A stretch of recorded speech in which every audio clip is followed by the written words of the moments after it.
자, 오늘은 교회의 하나됨 두 번째 시간인데 삼위일체 하나님 안에서 하나됨이라고 하는 제목으로 은혜의 시간을 나누고자 합니다. 가끔 영화를 보면 높은 산에 암벽 등반하는 것과 같은 장면을 볼 수가 있습니다. 밧줄을 메고서 바위 틈새에 버팀목을 대고 올라가는 모습을 보면 너무나 아찔아찔한 순간이 많습니다. 그 밑에는 청길, 낭떠러지와 같은 그와 같은 높은 곳이기 때문입니다. 등반을 같이 하는 동호인들에게는 서로가 서로에게 밧줄을 메고 함께 생명줄이 되어서 한 걸음 한 걸음 올라가는 것을 볼 수가 있습니다. 오늘 말씀 가운데에도 3절에 보시면 평안의 면인줄로 성령이 하나 되게 하신 것을 힘써 지키라고 이야기하고 있습니다. 흥미롭지 않을 수가 없습니다. 덕성교회의 성도들에게는 우리 눈에 보이지 않지만 평안의 면인줄로 하나가 되게 해서 울타리를 치고 있다라고 하는 것을 알 수가 있습니다. 성경은 우리에게 교회가 새로운 것을 만들어내어서 지키라고 하는 것이 아니라 성령 하나님께서 하나 되게 하신 것을 힘써 지키라고 이야기하고 있습니다. 우리에게 주어진 임무는 마치 하나님께서 손수 에덴 동산을 만드시고 아담과 하와에게 지키고 가꾸어라 라고 하신 것처럼 우리에게 울타리 친 이 교회를 잘 지키라고 말씀하고 있는 것입니다.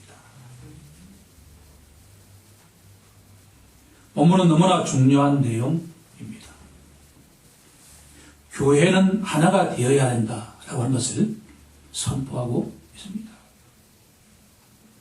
예, 그렇습니다. 교회는 하나가 되어야 합니다. 지금부터 우리가 교회가 하나가 되어라고 말씀하셨으니 하나가 되자라고 해서 하나가 될 수 있는 것은 절대 아닙니다. 오늘 본문 속에 하나님께서는 7가지의 근거를 우리에게 제시해 주고 있습니다. 오늘 이 본문 말씀을 통해서 교회가 하나가 되어야 되는 7가지 근거를 알아가는 동시에 그 순서에도 주목해 보아야 된다고 한 겁니다. 우선 성령 하나님 안에서 하나가 되어야 된다라고 하는 것을 3가지를 우리에게 제시하고 있습니다. 이어서 성자 하나님 안에서 하나가 되어야 된다라고 하는 것을 또 3가지를 제시하고 있습니다. 마지막으로 성부 하나님 안에서 하나가 되어야 된다라고 하는 것을 한 가지로 요약 정리하고 있습니다. 보통 우리가 알고 있는 성부, 성자, 성령 하나님의 순서로 선포한 것이 아니라 뒤집어서 성령 하나님 안에서 하나가 되어야 된다. 그 다음에 성자 하나님 안에서 최종적으로 우리가 유일한 아버지라고 부르는 성부 하나님 안에서 하나가 되어야 된다라고 하는 것을 우리에게 치밀하게 사도 바울은 권면하고 있다라고 하는 겁니다. 지금부터 이제 하나씩 왜 교회가 하나가 되어야 하는지를 알아가는 시간이 되길 간절히 소망합니다. 우선 첫 번째로 성령 하나님 안에서 하나가 되라라고 하는 것이 사도 바울의 권면입니다. 첫 번째 갈로의 정답은 성령입니다.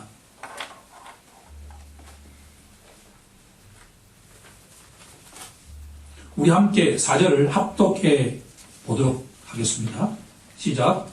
몸이 하나요 성령도 한 분이시니 이와 같이 너희가 부르심의 한 소망 안에서 부르심을 받았느니라. 아멘. 여기에 교회가 하나가 되어야 하는 근거 3가지가 깊숙이 숨겨져 있습니다. 한 몸, 한 성령, 한 소망입니다. 우선 사도 바울은 우리에게 몸이 하나다라고 선포하고 있습니다. 몸이 하나라는 이 선포에 대해서 삼척 동자도 알 수 있는 것과 같은 내용 아닙니까? 하지만 이 내용은 너무나 간단하지만 교회가 한 몸이다라고 하는 이 교리는 너무나 중요한 것과 같은 교리입니다. 고린도전서 12장 27절에 가면 이렇게 사도 바울이 선포하고 있습니다. 너희는 그리스도의 몸이요, 교회는 그리스도의 몸이요, 지체는 각 부분이다. 성도는 이 몸의 지체다라고 선포하고 있습니다. 또 에베소서 1장 22절에 가면 그를 교회의 머리로 삼으셨느니라 라고 이야기하고 있습니다. 이 두 본문을 요약 정리해보면 교회는 그리스도의 몸인데 교회의 머리는 예수 그리스도이시고 성도는 그리스도라는 몸의 지체가 된다라고 한 겁니다.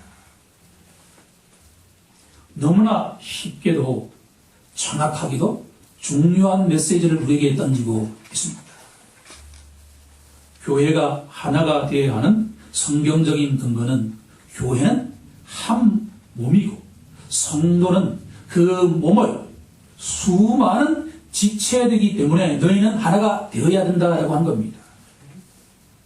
하지만 우리 몸에는 눈에 잘 띄는 부분이 있고 눈에 잘 띄지 않는 부분이 있습니다.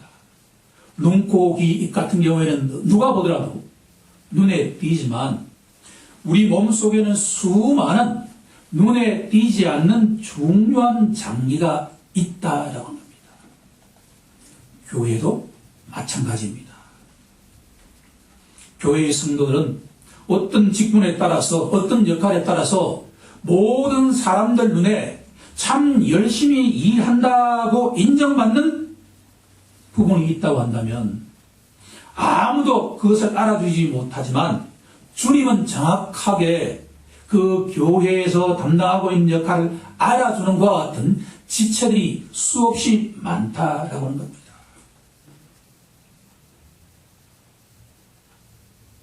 교회 한 지체가 기쁠 때는 온 교회 전체가 기뻐해야만 하는 것이고 어떤 한 지체가 너무나 슬픔에 빠져 있다고 한다면 교회의 모든 몸된 교회가 함께 위로하고 슬퍼해야 하는 것이 바로 교회라고 하는 것입니다. 우리 모두 사도 바울의 권면처럼 성령이 하나 되게 하신 그리스도의 몸된 교회를 힘써 지키는 선한 청지기가 되길 간절히 소망합니다. 두 번째 중요한 내용은 몸이 하나요 성령도 한 분이시니 그 다음에 정답은 한 성령입니다. 이 세상에는 너무나 다양한 영적 어둠의 세력이 있습니다. 어린 시절에 우리 할머니, 어머니께서 절을 하는 것 보면 그 주위에 있는 모든 잡신들을 들어가면서 기도하는 것을 보았습니다. 로컬 스피릿이라고 해서 지역마다 그 지역을 관할한 영적 어둠의 세력이 있습니다. 하지만 성경이 말하는 하나님의 영, 그리스도의 영, 예수의 영은 한 분뿐입니다. 성령은 한 분뿐입니다. 성령이 우리에게 하신 역사하심을 파악해 본다고 한다면 우리는 전에는 하나님의 진노의 자녀였지만 이제는 하나님과 화평을 누리는 자가 되었는데 이것은 전적으로 성령의 역사하심인 줄로 믿습니다. 우리가 전에는 그리스도 밖에 있던 자였는데 지금은 그리스도 안에 있는 자, 그리스도와 연합한 자가 된 것은 전적으로 성령의 역사하심입니다. 제가 이런 질문을 한번 던져보도록 하겠습니다.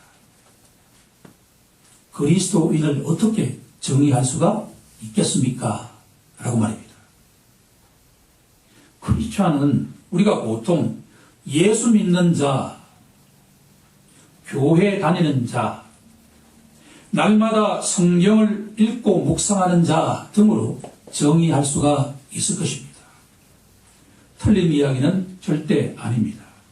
하지만 지금 본문의 맥락 속에서 크리스찬이 누구냐라고 질문한다면 바로 성령을 선물로 받은 자다라고 정의해야만 한다라고 하는 겁니다.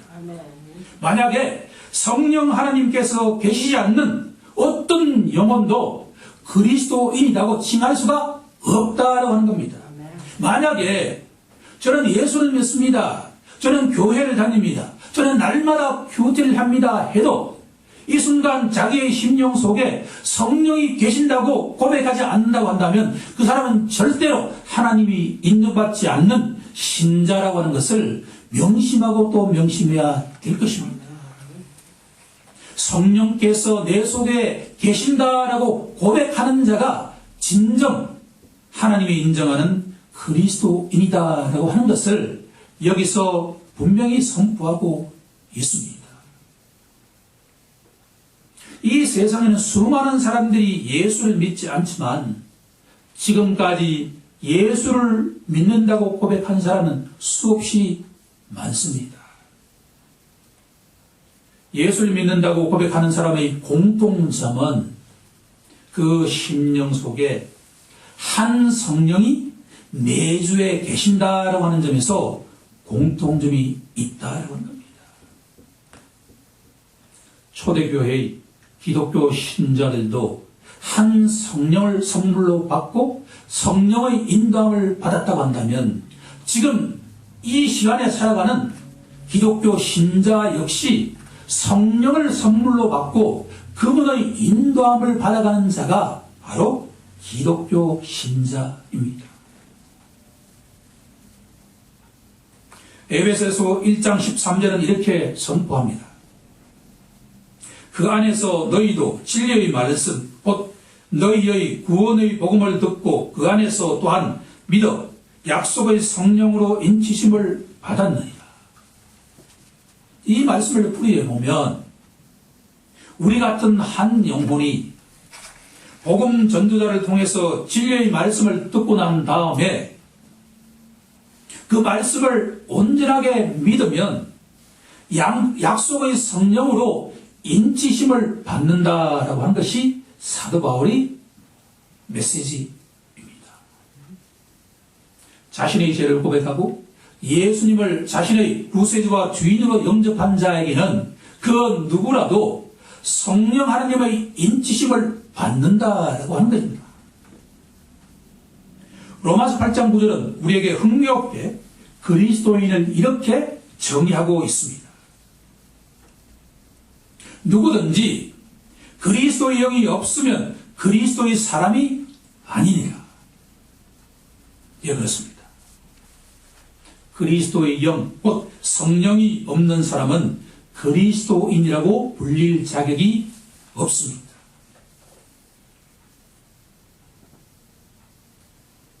그리스도의 영이 우리 심령에 내주하실 때 우리는 살아계시고 참되신 하나님을 아바 아버지라고 부르기 시작합니다. 로마서 8장 15절은 이렇게 선포하고 있습니다.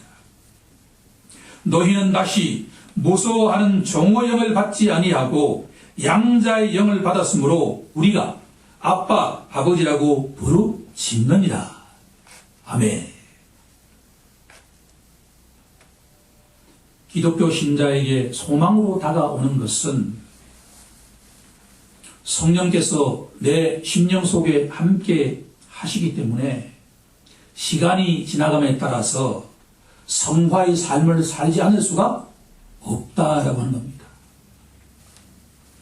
갈라디아서 5장 22절 23절은 성령의 9가지 영변을 우리가 알려주고 있지 않습니까? 사랑과 희락과 화평과 오래 참음과 자비와 양성과 충성과 온유의 절제라. 예수 믿는 자가 성령을 선물로 받고 성령의 인도함을 받는 자라고 한다면 기독교 신자는 시간이 지남에 따라서 성화의 삶을 살아가지 않을 수가 없습니다. 만약에 우리 주의 교회에서 자신은 예수님을 주인으로 영접한 자이고 자기 속에 성령이 계신다고 고백하는 자인데 그 말과 행동이 하나도 바뀌지 않는다고 한다면 그것은 우리가 의심하지 않을 수가 없습니다.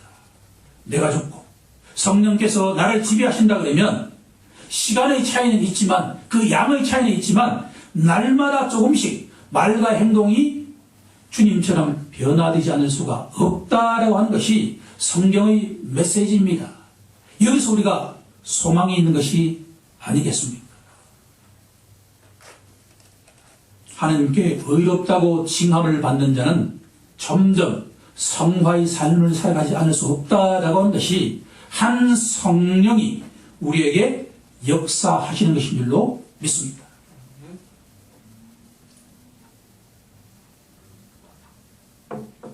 세 번째는 소망도 하나다라고 선포하고 있습니다. 교회가 하나 되어야 하는 세 번째 이유는 기독교 신자는 하나의 소망을 품고 살아가는 자이기 때문입니다. 그러면 기독교 신자가 품는 소망은 무엇일까요? 그것은 하나님과 그리스도가 함께 계시는 저 천국을 사모하면서 순례자의 길을 걸어가는 것입니다. 천국 소망을 품고 살아가는 자가 기독교 신자의 소망입니다.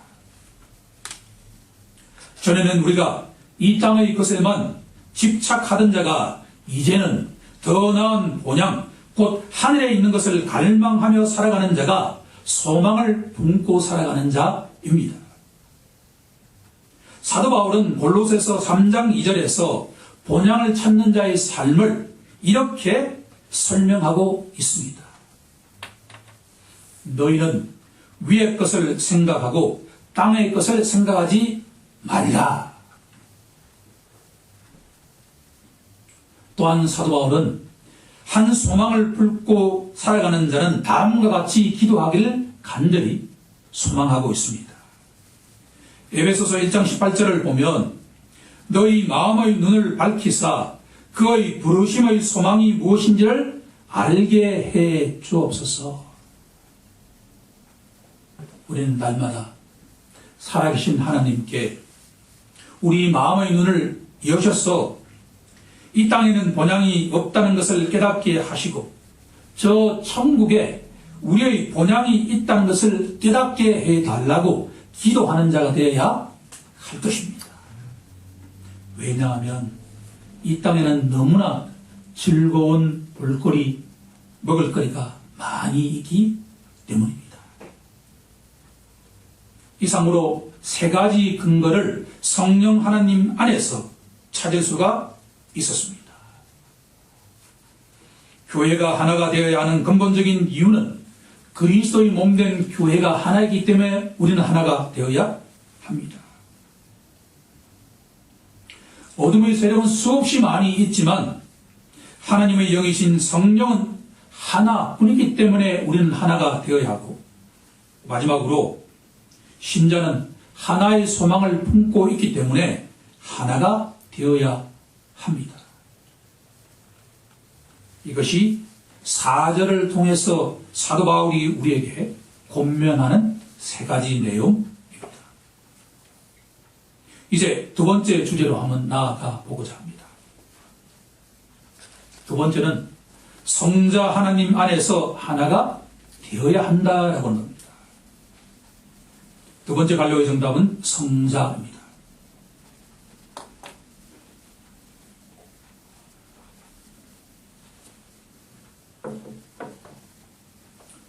여기서 우리가 하나 주목해 보아야만 하는 것은 삼위일체 하나님께서 일하시는 방식에 대한 것입니다.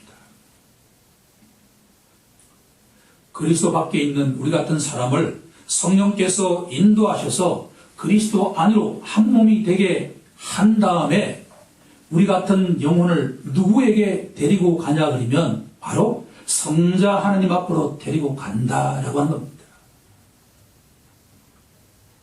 이 내용은 5절에 집중되어 있습니다. 5절 함께 합독해 보도록 하겠습니다. 시작. 주도 한 분이시요 믿음도 하나요 침례도 하나요. 주님은 한 분입니다. 한 주입니다. 예수 믿기 전에 저와 우리 모두는 다른 주인을 섬기던 자였습니다. 아담의 후손은 그 누구라도 아담을 주인으로 섬기던 자였습니다.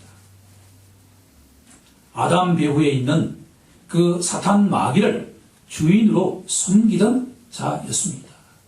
사탄의 종이었습니다. 그런데 기독교 신자가 되고 난 뒤에 주인의 교체가 일어났습니다. 저와 우리 모두에게 유일한 주인은 예수 그리스도 한 분뿐인 줄로 믿습니다. 이와 관련해서 성경 본문을 분명하게 서로 확인하는 시간이 되길 간절히 소망합니다. 우선 로마서 10장 9절로 한번 가보도록 하겠습니다. 로마서 10장 9절을 보면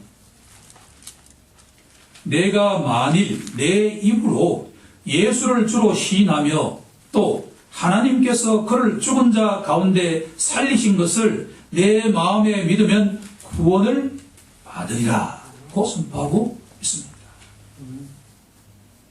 이건 못지않게 중요한 성경 구절이 또 있습니다. 로마서 14장 8절 9절로 한번 가보도록 하겠습니다. 너무나 은혜로운 말씀입니다. 우리가 살아도 주를 위해서 살고 죽어도 주를 위해서 죽나니 그러므로 사나 죽으나 우리가 주의 것이로다. 아멘. 사도 바울이 이 고백이 우리의 고백이 되어야 할 줄로 믿습니다. 예수 믿고 난 뒤에 우리는 살아도 주를 위해서 죽어도 주를 위해서 나아가는 자입니다. 한 구절만 더 뵙도록 하겠습니다. 고린도전서 8장 6절 말씀입니다. 한 주 예수 그리스도께서 계시니 라고 선포하고 있습니다.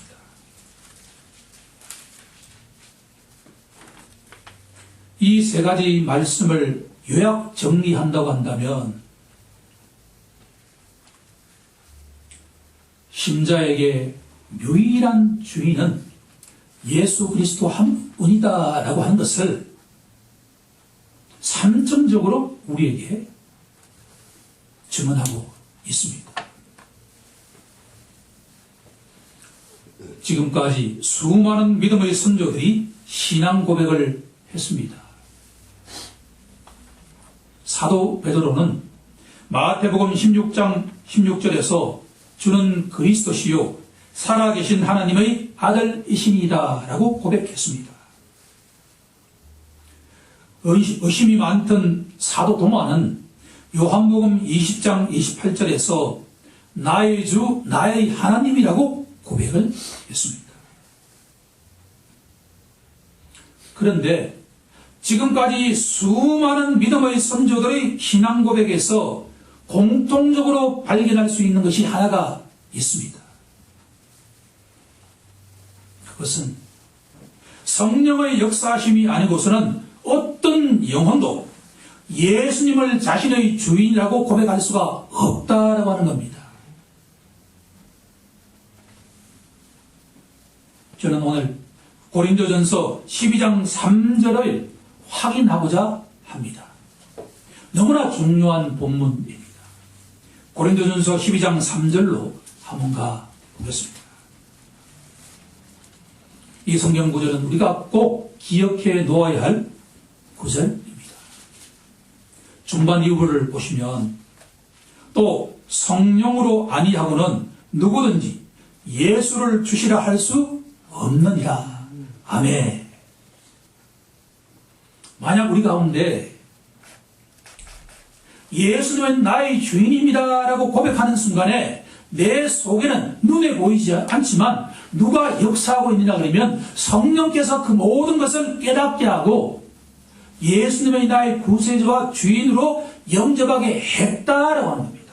사도 베드로에게도 그렇게 했고 사도 도마에게도 그렇게 했고 저에게도 동일하게 성령께서 역사하셨기 때문에 제가 그렇게 예수님은 나의 구세주고 주인입니다 고백할 수가 있었다라고 하는 겁니다. 오늘 설교는 계속 체인처럼 맞물려 가고 있습니다.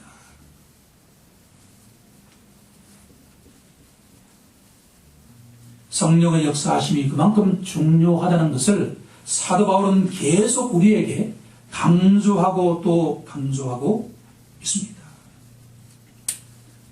교회의 주인은 우리 주 예수 그리스도 한 분뿐입니다. 그분의 영이 오늘도 우리 한 심령을 인도해 가고 계시는 것입니다. 하지만 이 땅에 살아가는 동안에 정도의 차는 있지만 성도에게는 고난과 환난이 찾아오지 않을 수가 없습니다. 그럴 때 우리가 붙들어야 할 유일한 분은 우리 주 예수 그리스도 한 분뿐인 줄로 믿습니다. 그분을 붙드는 순간에 성령께서 우리를 저 천국으로 어떻게 되었든 간에 데리고 가신다라고 하는 것을 믿음인 줄로 믿습니다. 두 번째는 믿음도 하나입니다. 세상에는 여기도 믿음이 있고 저기도 믿음이 있고 종교 다원주의를 주장하고 있습니다. 다양한 신을 믿으면 동일하지 않느냐라고 이야기하고 있습니다. 하지만 기독교 신자에게 믿음은 딱 하나뿐인 줄로 믿습니다. 이와 관련하여 세 가지 성경 본문을 우리가 확인해 보도록 하겠습니다. 주보에 정리해 놓았기 때문에 따라오시면 감사하겠습니다. 기독교 신자에게 믿음의 대상은 하나뿐이다라고 하는 본문으로서 가장 먼저 들 수 있는 것은 사도행전 4장 12절 말씀을 드리지 않을 수가 없습니다. 다른 이로서는 구원을 받을 수 없나니 천하 사람 중에 구원을 받을 만한 다른 이름을 우리에게 주신 일이 없느니라. 아멘. 하나님께서 구원과 관련해서 그 주신 이름은 딱 하나뿐이다라고 하는 겁니다. 빌립보 간수에게 선포한 그 말씀 또한 우리가 주목하지 않을 수가 없습니다. 사도행전 16장 31절 말씀입니다. 주 예수를 믿으라. 그리하면 너와 네 집이 구원을 받으리라.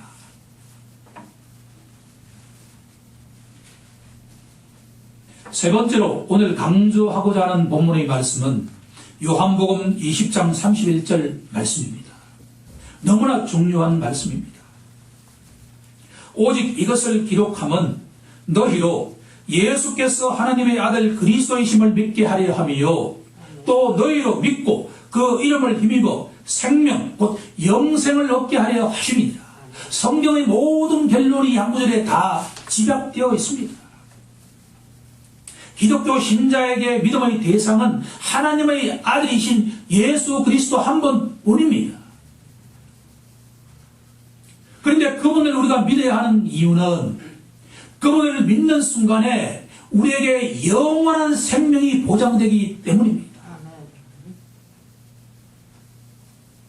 기독교 신자는 너무나 엄청난 선물을 품고 있는 자입니다.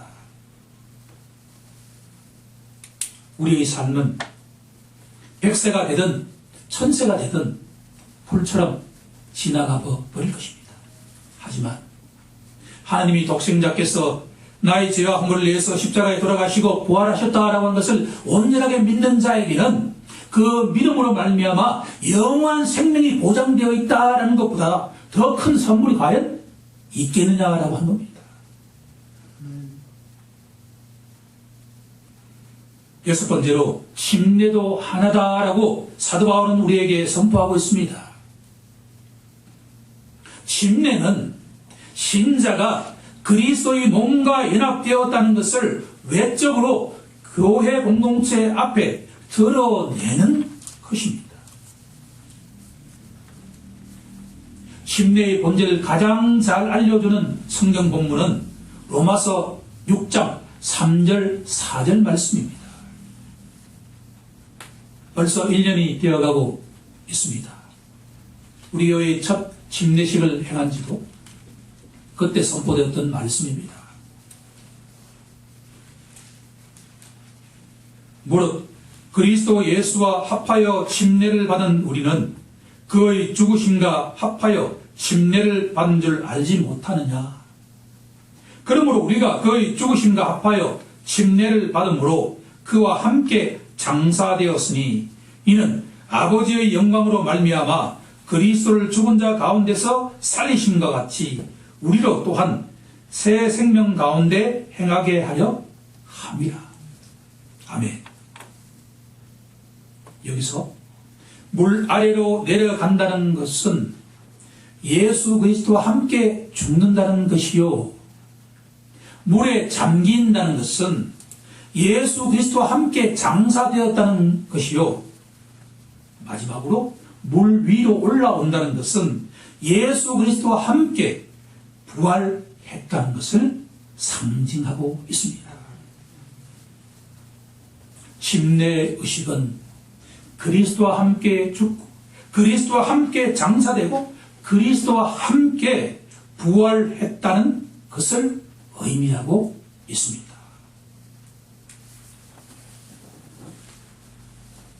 또 한 구절 더 확인해 보고자 합니다.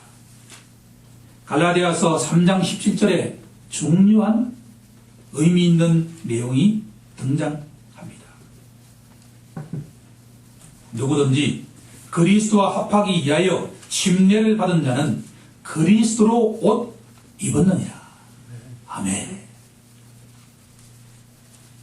신앙 고백을 하고 침례를 받은 자는 그리스도의 의로운 옷을 입게 된다라고 하는 것이 갈라디아서 3장 17절의 말씀입니다. 이 옷은 어떤 옷인고 하니 때가 되면 천국에서 잔치가 벌어질 테인데 그 천국 잔치에 입장하기 위해서는 예수 그리스도께서 입혀주신 그 의로운 옷을 입지 않고서는 절대 출입할 수가 없다라고 하는 겁니다.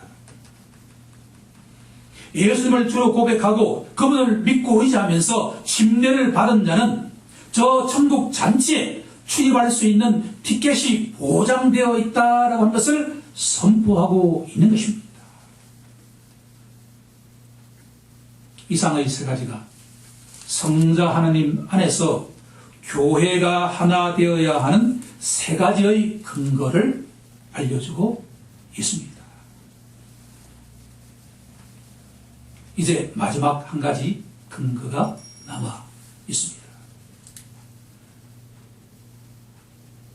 성령 하나님께서 그리스도 밖에 있던 우리 같은 사람을 성자 하나님 앞으로 데리고 갔고 그분을 통해서 주인과 믿음과 침례를 받게 한 그 이후에 최종적인 목표가 있습니다. 그것은 바로 만유의 아버지신 성부 하나님 앞으로 데리고 간다라고 한 겁니다. 에베소서 2장 18절 말씀을 우리가 확인하지 않을 수가 없습니다. 이는 그로 말미암아 우리 둘이 한 성령 안에서 아버지께 나아감을 얻게 하려 하십니다. 기독교 신자의 목표는 성령 하나님을 통해서 성자 하나님 앞으로 가고 그 다음에 종국적으로는 성부 하나님 앞으로 데리고 가서 그분과 함께 교제하게 하는 것이 목적이다라고 하는 것이 사도 바울의 선포의 메시지입니다.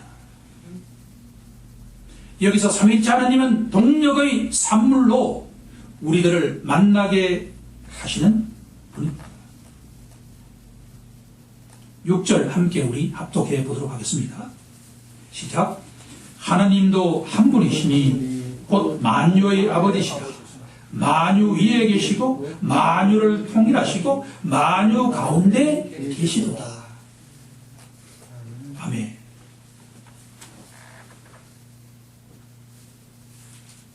사도 바울은 교회가 하나가 되어야 되는 것의 결론을 맺고 있습니다. 바로 한 하나님 때문입니다. 우리는 한 하나님을 믿고 있습니다. 삼위일체 하나님을 믿고 있습니다. 하나님이 한 분이시기에 교회는 하나가 되어야 하는 것입니다. 하나님의 형상을 닮은 사람을 비롯한 세상 모든 만물은 아버지 하나님의 은혜 때문에 살며 기동하며 존재하고 있다라고 하는 겁니다. 본문 6절 속에는 만유의 아버지 하나님이 어떤 특성을 갖고 있는가를 세 가지로 알려주고 있습니다. 만유 위에 계십니다. 이것은 하나님의 초월성을 말하고 있습니다. 우리가 그렇게도 친밀하게 아버지 하나님이라고 고백하는 그 하나님은 이 우주 전체를 창조하신 광대한 분이십니다. 어떻게 언어로 표현할 수가 없을 정도로 하나님은 광대하시고 위엄하시고 거룩하시고 영광스러운 분이다라고 합니다. 하나님은 우리가 다가서지 못할 정도로 어마어마한 광대함을 가지고 계신 스케일의 하나님이다.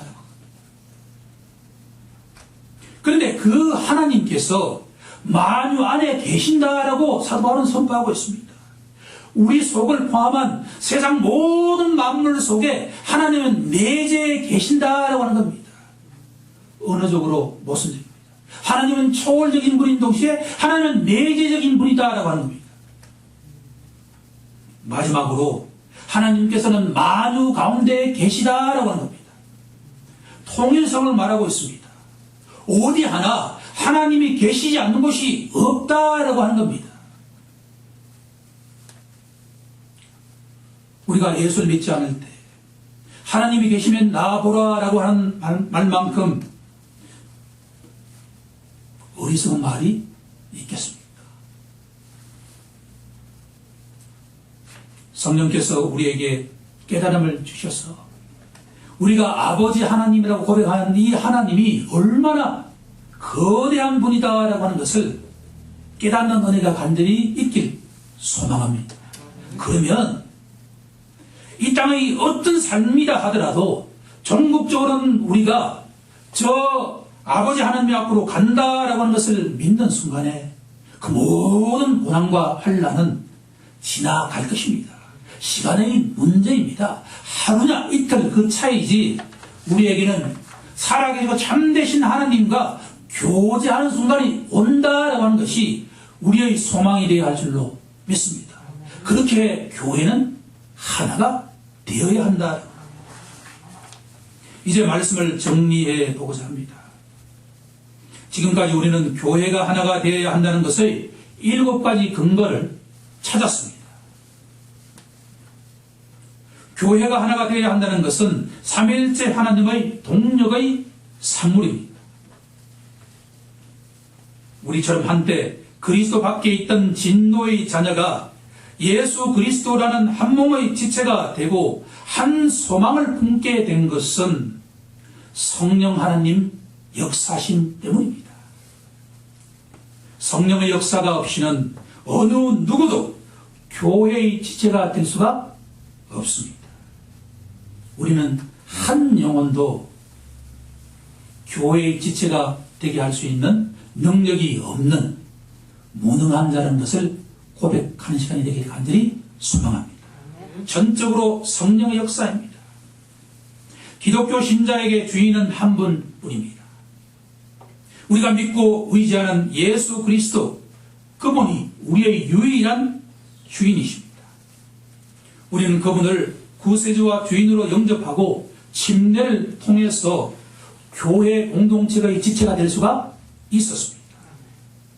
마지막으로 기독교 신자가 아버지라고 부르는 존재는 한 하나님입니다.